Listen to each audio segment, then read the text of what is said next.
अस्सलाम वालेकुम।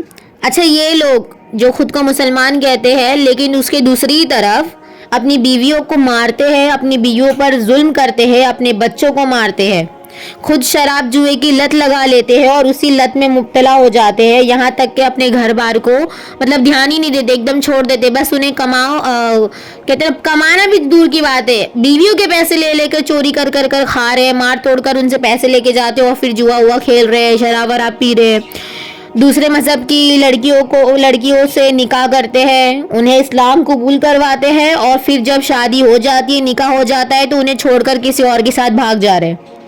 मैं इसीलिए ये बात कह रही हूँ क्योंकि इन लोगों की वजह से ना लोग इस्लाम को गलत बोल रहे हैं, जबकि इस्लाम तो ये है ही नहीं।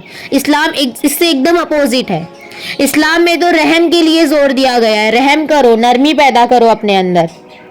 हदीस में आता है, बुखारी की हदीस में, कि जो लोगों पर रहम नहीं खाता अल्लाह भी उस पर रहम नहीं खाता। आप अगर लोगों पर रहम नहीं करोगे, अब लोग में सारे, सिर्फ ये नहीं कि मुसलमान, सारे हिंदू मुस्लिम सिख ईसाई जितने भी नॉन मुस्लिम है, जितने मुस्लिम है, सब पर आपको रहम करना है। ये नहीं कि भाई तुम दिखाओ कुछ और करो कुछ और। आप बाहर जाके कितने भी चक्कर चला रहे हो अपनी बीवी को धोखे में रख के, घर पे आपकी बीवी बच्चे आपके इंतजार में हैं, आप बाहर किसी और को लेकर घूम रहे हो, घुमा रहे हो और कहने के लिए हो भाई हम तो ईमान वाले हैं, हम तो जन्नती है, हमें तो यहाँ से जन्नत मिल जाएगी, हमें वहाँ से जन्नत मिल जाएगी, हमें अल्लाह बचा लेगा। तुम खुद जुल्म कर रहे हो, तुम खुद जालिम हो और अल्लाह ताला से फिर किस मुंह से तुम कह रहे हो कि हमें जन्नत मिल जाएगी, हमें अल्लाह ताला जन्नत दे दे, जबकि खुद हदीस में बात आ चुकी है कि जो लोगों पर रहम नहीं खाता अल्लाह ताला उस पर भी रहम नहीं करता।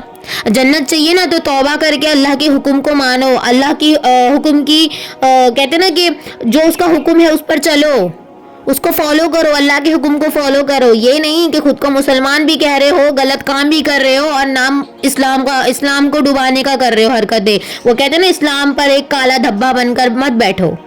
समझ में आया?